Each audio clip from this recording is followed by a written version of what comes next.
Hello everyone, welcome to exam war. आज यानी कि 7 मई से रिलेटेड करंट अफेयर्स के क्वेश्चंस को हम डिस्कस करने वाले हैं। प्रत्येक क्वेश्चन को हम प्रॉपर एनालिसिस के साथ डिस्कस करेंगे, जिससे उस क्वेश्चन से रिलेटेड एग्जाम में कोई क्वेश्चन आता है तो उसको आप आसानी से सॉल्व कर सकें। तो वीडियो को ध्यान से देखना है और चैनल को सब्सक्राइब करके बेल आइकन पर क्लिक कर लेना है, ताकि प्रत्येक वीडियो का नोटिफिकेशन आपको प्राप्त हो सके। और इन क्वेश्चंस की पीडीएफ डाउनलोड करने के लिए डिस्क्रिप्शन बॉक्स में टेलीग्राम चैनल की लिंक दी हुई है, जिस पर क्लिक करके आप हमारे टेलीग्राम चैनल से जुड़कर वहां से सारे क्वेश्चंस की पीडीएफ डाउनलोड कर सकते हैं। चलिए शुरू करते हैं। तो पहला क्वेश्चन है, हाल ही में जारी विश्व प्रेस स्वतंत्रता सूचकांक 2022 में भारत कौन से स्थान पर रहा है? तो हाल ही में एक इंडेक्स जारी किया गया है विश्व प्रेस स्वतंत्रता सूचकांक का, तो उसमें भारत जो है 150वें नंबर पर रहा है। तो ऑप्शन सी सही आंसर हो जाएगा, 150। तो ये जो इंडेक्स जारी किया गया है, ये रिपोर्टर्स विदाउट बॉर्डर्स के द्वारा ये जारी किया गया है।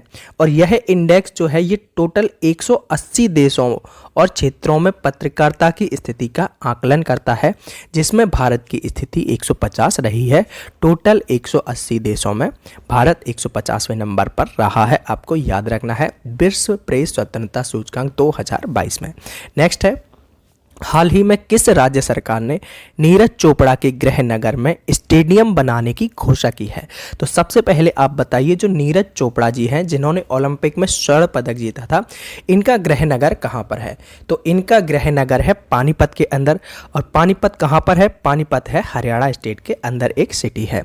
तो इसका सही आंसर हरियाणा हो जाएगा। हरियाणा के मुख्यमंत्री कौन है? मनोहर लाल खट्टर जी ने घोषणा की है कि ओलंपिक के जो हमारे स्वर्ण पदक विजेता है नीरज चोपड़ा जी, इनके यहाँ पर इनकी जो पैतृक गांव है इनका पानीपत, तो यहाँ पर एक स्टेडियम बनाने की घोषणा की है मनोहर लाल खट्टर ने हरियाणा के अंदर। तो बात करते हैं हरियाणा की। तो ये है मैप में हरियाणा। हरियाणा की कैपिटल है चंडीगढ़, मुख्यमंत्री है मनोहर लाल खट्टर और राज्यपाल हैं बंडारू दत्ता। अगला प्रश्न है, हाल ही में भारत का 100वां यूनिकॉर्न बन गया है। तो भारत का जो 100वां यूनिकॉर्न बना है वो बना है ओपन। नेक्स्ट है, खेलो इंडिया यूनिवर्सिटी गेम 2021 में कौन सी यूनिवर्सिटी पदक तालिका में प्रथम स्थान पर रही है? तो खेलो इंडिया यूनिवर्सिटी गेम 2021 में कौन सी यूनिवर्सिटी है जो प्रथम स्थान पर रही है? तो ये है जैन यूनिवर्सिटी, जो कि बेंगलोर के अंदर है। तो ऑप्शन डी सही आंसर हो जाएगा, जैन विश्वविद्यालय बेंगलुरु। ये खेलो इंडिया यूनिवर्सिटी गेम 2021 में पदक तालिका में जो है ये पहले स्थान पर रही है, जैन विश्वविद्यालय बेंगलुरु। नेक्स्ट है,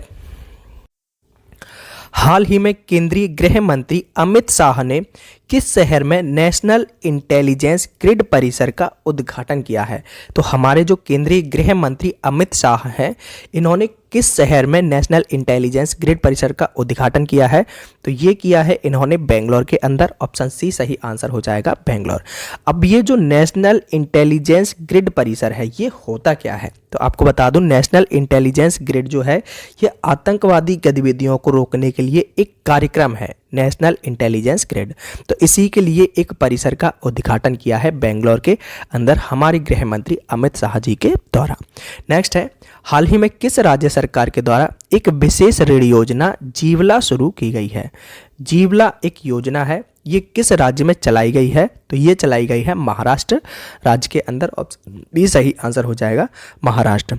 तो महाराष्ट्र की जो सरकार है उसने महाराष्ट्र के अंदर जितनी भी जेलें हैं, तो पूरे राज्य भर की जेलों में जो बंद कैदी हैं उनके लिए यह पहली तरह की क्रेडिट योजना शुरू की है। तो जीवला योजना उन कैदियों के लिए शुरू की गई है जो 3 साल से अधिक जेल की सजा काट रहे हैं। और इस योजना के तहत होगा क्या? तो इस योजना के तहत ये होगा कि कैदी अपने बच्चों की शिक्षा, परिवार के सदस्यों की चिकित्सा, उनके उपचार और अन्य खर्चों के लिए ऋण का उपयोग कर सकते हैं जीवला योजना के तहत महाराष्ट्र के अंदर। तो बात आती है महाराष्ट्र की। ये है मैप में महाराष्ट्र। महाराष्ट्र की कैपिटल है मुंबई, मुख्यमंत्री हैं उद्धव ठाकरे और राज्यपाल हैं भगत सिंह कोश्यारी। नेक्स्ट है, हाल ही में किस देश को 75वें कांस फिल्म फेस्टिवल के लिए कंट्री ऑफ ऑनर चुना गया है? तो कौन सा देश है जिसको 75वें कांस्य फिल्म फेस्टिवल के लिए कंट्री ऑफ ऑनर चुना गया है? तो ये है हमारा भारत। ऑप्शन सी सही आंसर हो जाएगा, भारत। तो इस साल जो फिल्म मार्केट होने वाले हैं, तो वहाँ पर जो कंट्री ऑफ ऑनर चुना गया है वो हमारे भारत को चुना गया है। ये जानकारी हमें दी किसने है? तो हमारे जो केंद्रीय सूचना और प्रसारण मंत्री हैं अनुराग ठाकुर। कौन है? अनुराग ठाकुर। तो उनके द्वारा ये जानकारी दी गई है। उन्होंने बताया कि कांस्य फिल्म फेस्टिवल में आधिकारिक तौर पर भारत को कंट्री ऑफ ऑनर चुना गया है। नेक्स्ट है, हाल ही में किस राज्य के मियाकाबाड़ा रेलवे स्टेशन का नाम बदलकर महेश नगर हॉल्ट कर दिया गया है? तो वो कौन सा राज्य है जहां पर एक रेलवे स्टेशन है जो अभी तक मियाकाबाड़ा नाम से जाना जाता था, जिसका नाम बदलकर अब महेश नगर हॉल्ट कर दिया गया है? तो पहले तो इसका सही आंसर हो जाएगा राजस्थान। अब बताता हूं कि राजस्थान के अंदर एक जिला पड़ता है बाड़मेर जिला। कौन सा पड़ता है? बाड़मेर जिला। तो इस जिले में ये मियाकाबाड़ा रेलवे स्टेशन था, मियाकाबाड़ा रेलवे स्टेशन। इसी का नाम बदलकर अब महेश नगर हॉल्ट कर दिया गया है, आपको याद रखना है। मियाकाबाड़ा रेलवे स्टेशन का नाम बदलकर महेश नगर हॉल्ट कर दिया गया है।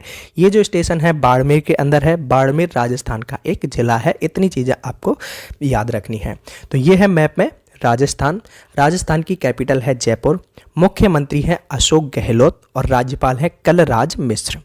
नेक्स्ट है, भारत की पहली आदिवासी स्वास्थ्य वेधशाला की घोषणा किस राज्य या केंद्र शासित प्रदेश के द्वारा की गई है? तो ये की गई है ओडिशा के द्वारा। ऑप्शन बी सही आंसर हो जाएगा, ओडिशा।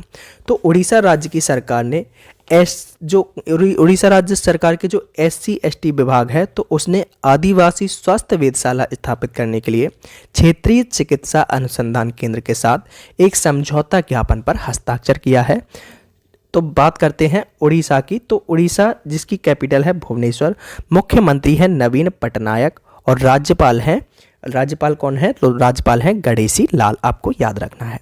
नेक्स्ट है, मौद्रिक नीति समिति की मई 2022 की बैठक के बाद संशोधित रेपो रेट क्या है? तो मौद्रिक नीति समिति की मई 2022 की बैठक के बाद जो रेपो रेट है वो क्या है? तो वो है 4.40%। ऑप्शन सी सही आंसर हो जाएगा, 4.40%। तो रिजर्व बैंक ने मई 2022 में मौद्रिक नीति समिति की बैठक के बाद अपनी जो रेपो रेट घोषित की है वो की है 4.40%।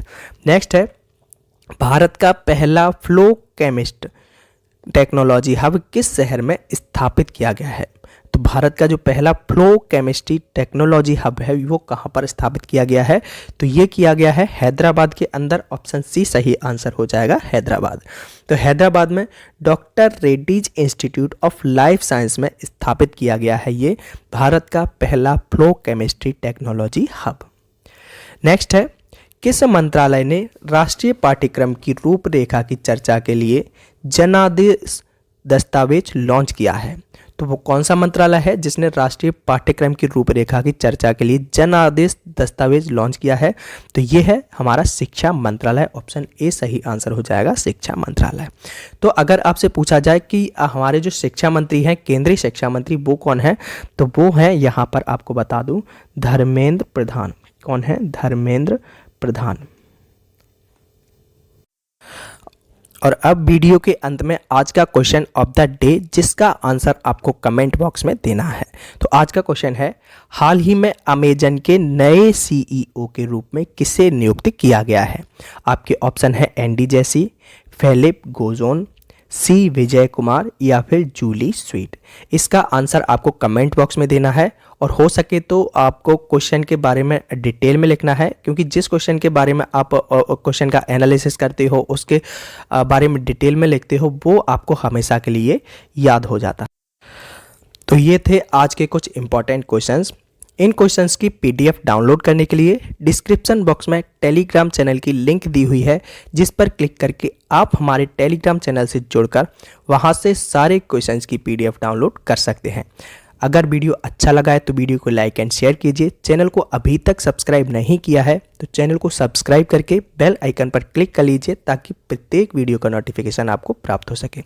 Exam war always with you. Thank you for watching video.